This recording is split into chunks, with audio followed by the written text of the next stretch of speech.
Hey guys, want to welcome you back to an exciting chemistry class. But today we want to talk about something slightly different, but off topic. I want to talk about ethics in science. All right?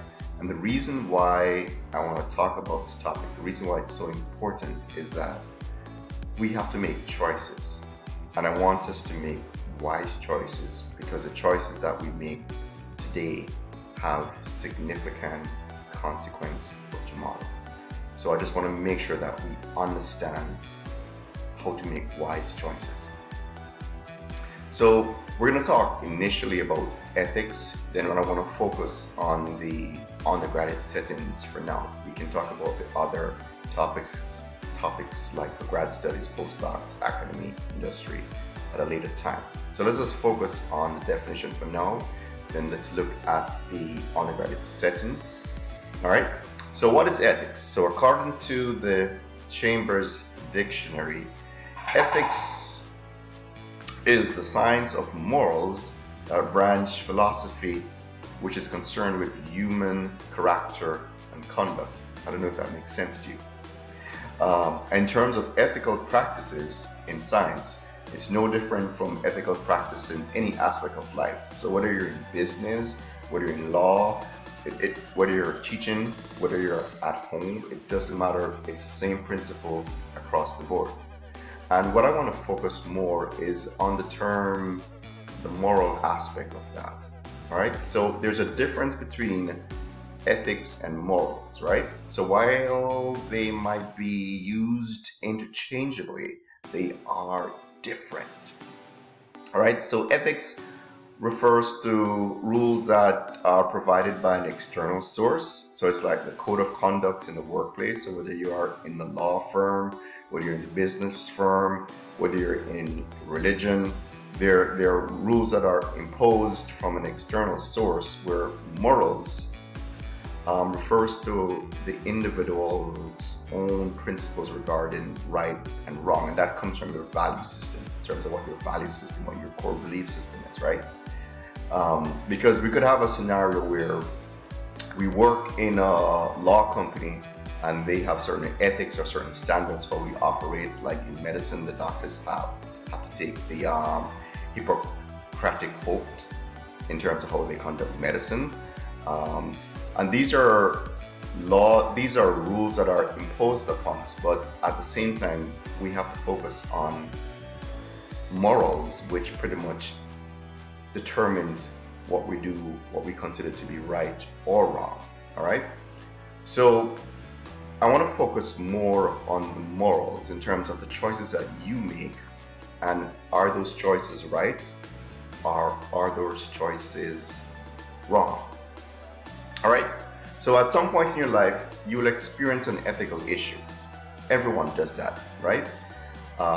We have scenarios where students will work hard, get the due recognition. We have other scenarios where students will cheat and face academic misconduct or even expulsion, which is serious. We have companies that fail because of accounting fraud, of Wall Street, that issue. We have companies that do well because they operate in an ethical manner. In academia, you have some faculty that lead exemplary careers, while others are charged with academic misconduct for falsification of research data. We do have that, believe it or not. All right. So we want to focus in terms of, are we making the wise choices, the right moral choices, or value system? What's going on, right?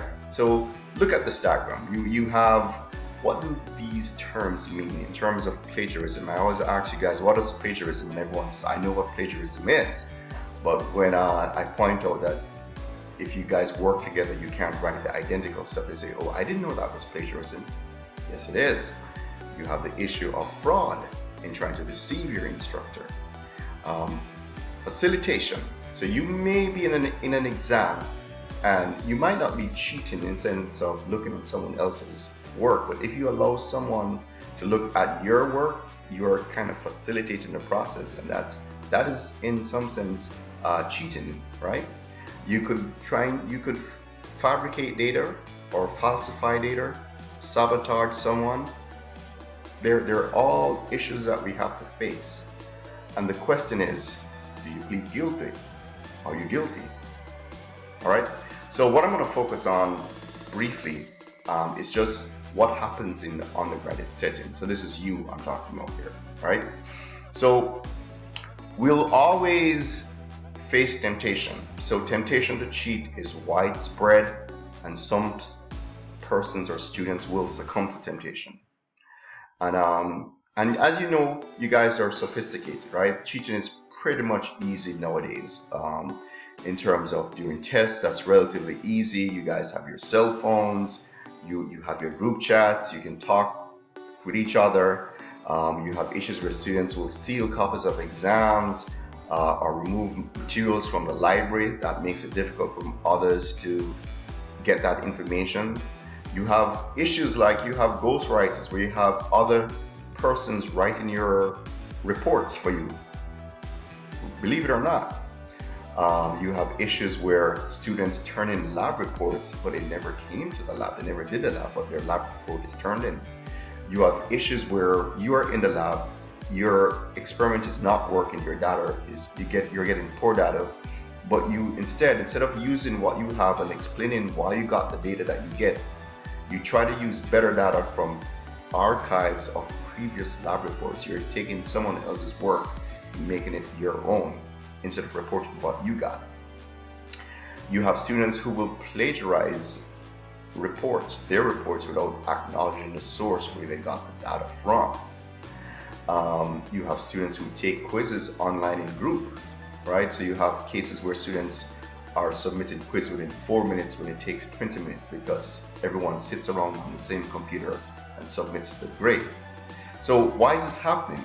It happens when we ask the question, what is our focus? So if our focus is only on grades, in terms of getting your desired grades, what happens then is that our moral compass becomes clouded, right? So we'll steal, we'll lie, we'll cheat in order to get the desired result, right? And as I said before, we have to face that, we have to deal with that, right?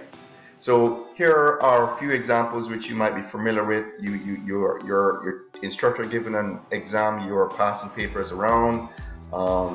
You're using your cell phone to pull down information. You're cheating off another student's report. You're writing data on your hands or on your cell phones, on paper.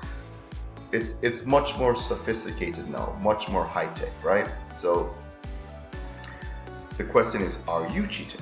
Right? And if you're cheating, are you going to stop? What are you going to do about it? Right? So what I'm saying is that personal ethics is everything, because values matters and your character counts. And the truth is that the toughest choices are made easier if you have a strong internal compass and know which way it points. Is it pointing right? Let's keep it pointing right. Because the values are what guides us, or what guides your behavior when no one is watching and you do not think anyone will find out. So you have to make that internal compass, that choice for yourself, right? But if you have cheated or you're cheating, remember, change is possible. That's a key statement. Change is possible, right? You may say, but everyone does it. I need the grade to get into med school or to wherever you want to get into, right? You say, I'm under pressure. There's just so much work to be done. It's hard pressure. I don't have enough time. So I gotta cheat.